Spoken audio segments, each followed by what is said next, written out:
What's up, y'all? Today we're doing a song that is submitted by our first Patreon subscriber. So really excited to do this song. I'm going to do the full tutorial on it. It's a song called Consume by The Warning.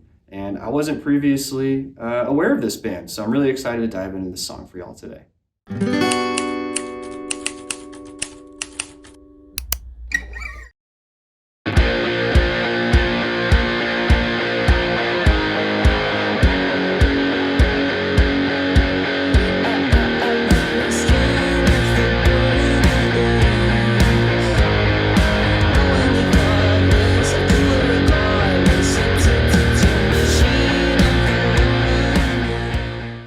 All right, let's dive into part one.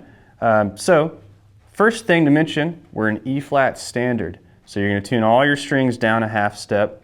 Your tuner might say D sharp instead of E flat. A lot of tuners, they just have the sharp sign. So just to go through the strings for that, it's going to say E flat or D sharp, A flat or G sharp, D flat or C sharp, G flat or F sharp, B flat or A sharp, and E flat or D sharp again. All right, now that we got that over with, this part's not too bad. It's just 4 power chords starting on the 2nd fret A string. I'm going to refer to these chords as if we're in E standard. So I'm going to call this a B, just because that's where a B usually is on the neck, even though it's technically a B flat. We're tuned down. Okay, so you got a B chord, 2nd fret A string and 4th fret D string. And then we're going to go and do an A power chord, open A string, 2nd fret D string, a G power chord, 3rd fret E string, 5th fret A string, and then an E power chord, open E, 2nd fret A. And then these chords have sort of an uneven split of time. So it repeats for like the pattern on the first 2 chords repeats on chords number 3 and 4, but it sounds like this.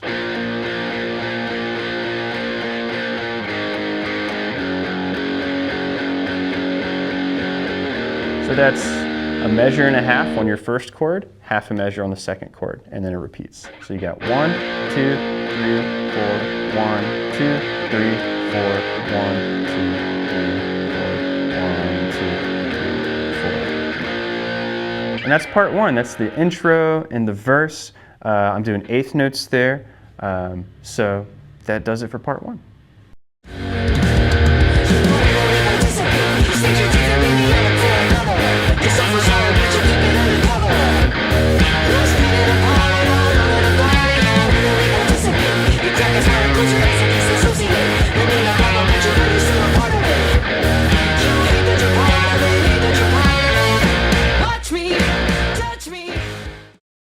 All right, let's dive into part 2. You're going to start on the same power chord.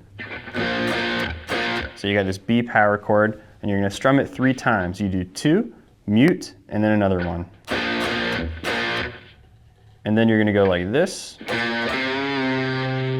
So I'm just hitting the A string, 2nd fret, and then the 4th fret. And I bend that up and back down. It's just a half bend, so it's going from 4 to 5. Back to 4. And then you're going to go down to A.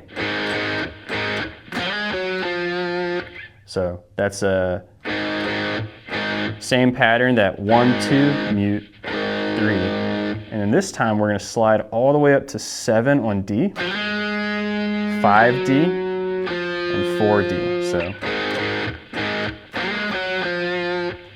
And then we're going to go all the way down to E. So E power chord, open E string, 2nd fret A string. Same little strumming pattern there. And here we're doing an octave. So that's going to be open E string, 2nd fret D string, back to open E string. And one thing that's maybe a minor detail here, I like to mute the E string when I go to that D string so that it's nice and separated instead of, if you do that, it's not quite as punchy. So that's one way I like to do it there. And then we're going to go to G, but this time we're going to do a G octave, which is 3rd fret E string, 5th fret D string. And you're going to go, so E, E, D, E.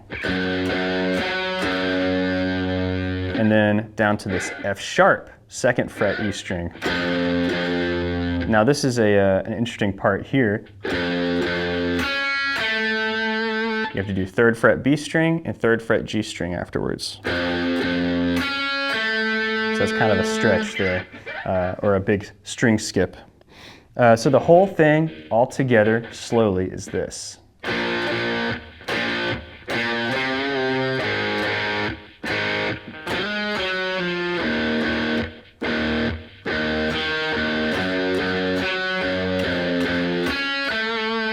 And then it repeats.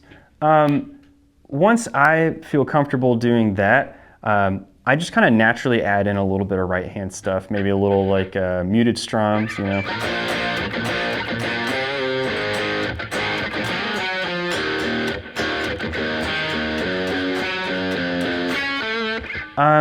I would encourage you just to get the basics down first, and then whatever feels natural to you there, maybe add in some muted strums.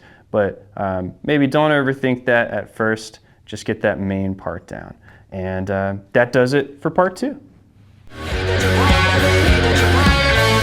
Watch me, touch me, pull the strings like you do.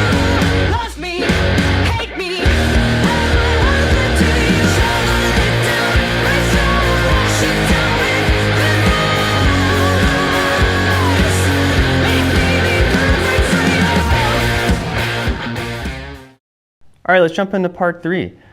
Initially, I thought about separating this into 2 different parts because this is the pre-chorus and the chorus, but they just flow together so quickly. The pre-chorus just happens one time, or you just play the progression one time, I mean. So the pre-chorus sounds like this.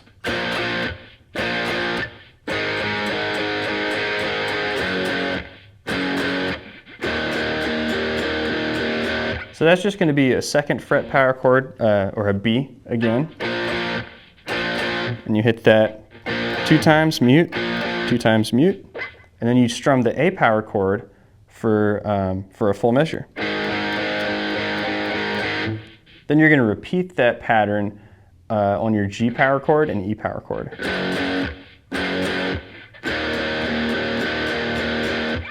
So that's it for the pre-chorus. And then that goes straight into the chorus, which is a slightly different progression.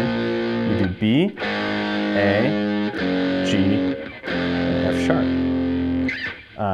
So it's going to sound like this. Each one just gets 1 measure of 8th notes.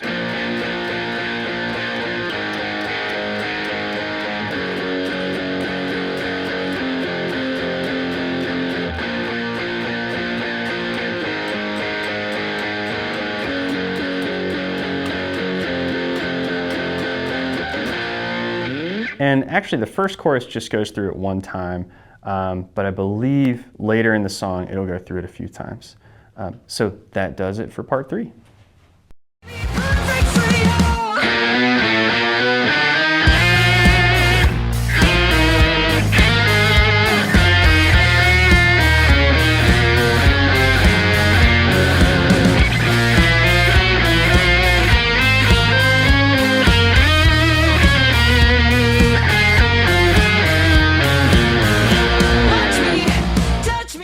Okay, so let's dive into the solo now. This is going to be the longest explanation part. I really like the solo. It's super melodic.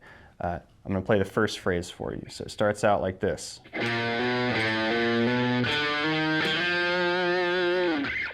So this is kind of a B Phrygian dominant, E harmonic minor, whatever you want to call it, type of lick.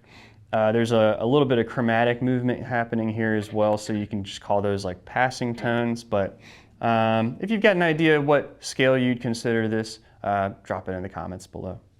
So start out on a B, and then you go like that. So you go 2, 3, 1, 2, back to 3, and then 1 on the D string, 2, and we slide up to 4. Okay, next phrase.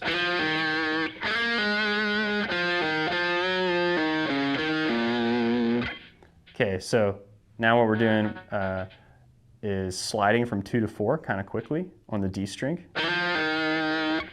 And then pulling back off to 2. You could pick the 2 if you want.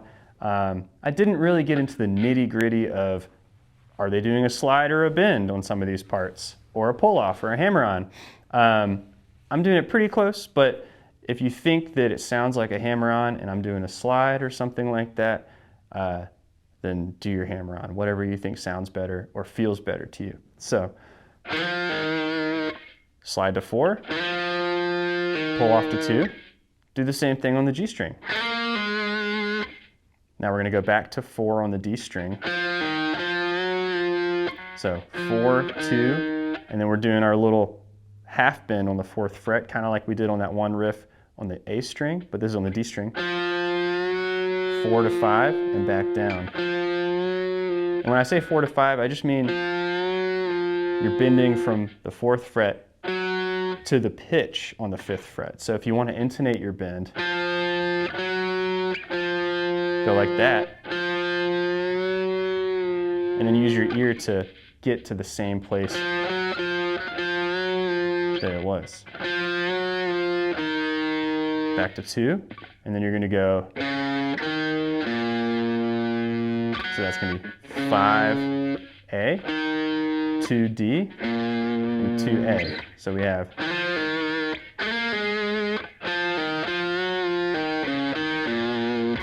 now, instead of doing the 5th fret A, you could do an open D string. That's perfectly fine too. Quick break from the solo to mention that the tone here is really cool. It's super interesting. What I'm using is a fuzz tone. I have this all going straight into Logic Pro, and I'm just using plugins. But they're using a very fuzzed out guitar. You could use a distortion pedal if you don't have a fuzz. Fuzz does have kind of a very specific sound to it. And then for the solo, they're using an octave pedal, which mixes in an octave higher than what I'm playing. So it kind of sounds like 2 guitars at once. So for example, this part, it has this pitch and this pitch, you know. So just figured I'd mention that real fast. That would be probably the best way to get close to this tone. Okay, so we got that second lick, and then we have, so that's 5, 4, 0 on the A string, 2A, 3, 2, E. That marks the halfway point of the solo, so I'm going to play all of that for you real quick.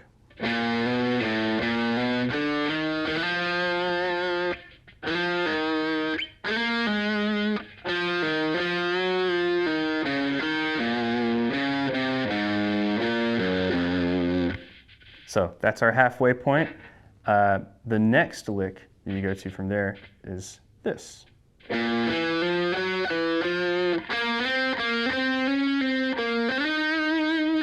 I love this. It always feels so nice to move up the fretboard as a guitar player and slide around. It just makes you feel like, man, I know what I'm doing. I'm moving around the neck. So I always love it when people do that in a solo. Okay, starting off here, you can kind of think of this as your B power chord position. The way that you finger this might be different than the way I do. This is the best way for me personally, but I know for a while my pinky didn't work the way I wanted it to, so if you want to do something different, that's fine. So you got, oh, there we go, sorry, that was wrong, it goes like this. So you got 2nd fret A string, and then the rest is on the D string. 2, 4, or sorry, 3, 4, 5, 3, 4.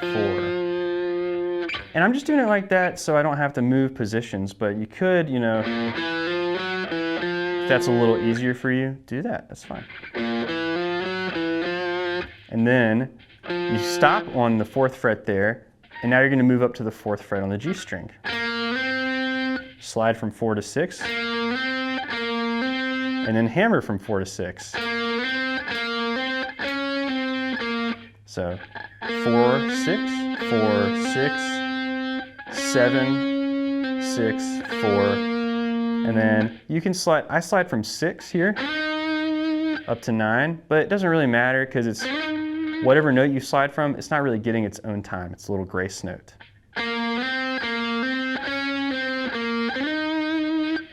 All right, so that whole lick one more time.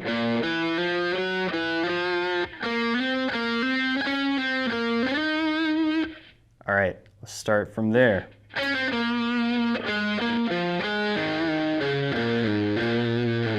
All right, we're in the home stretch. This is the last lick of the solo. So we're gonna start off back up here. That's where we leave off. And then now, for those that are familiar with your pentatonic scale a little bit, we're basically in pattern 1 for B minor now, so that can give you some context to the rest of this. Start off by sliding from 7 to 6 on the G string and then hitting 9 on the D string. That happens pretty quickly. So. All right, now from here, you go 7, 9 on D, 9, 7, so 9A, 7D. And you're gonna do a little half bend on the 7th fret, A, up and down, and that's getting your blue note. And then we're gonna go 10, 7, 5, 7 on the E string. So.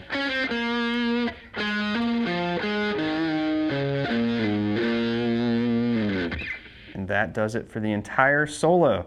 So I'm gonna try and play the entire solo a little bit slowly for you here. Here we go.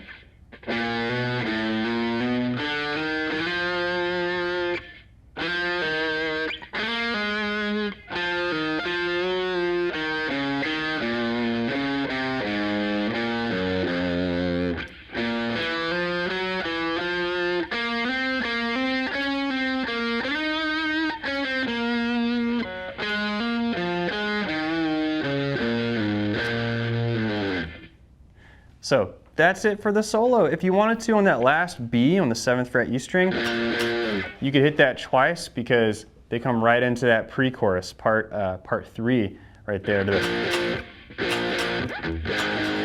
So if you want to end it that way, then that's up to you. But hope that was helpful. That's it for the solo. All right, y'all, that was Consumed by The Warning. If you liked this video, don't forget to like, comment, subscribe, and check us out on Patreon. If you join our Patreon, you could enjoy a perk like this sometime too.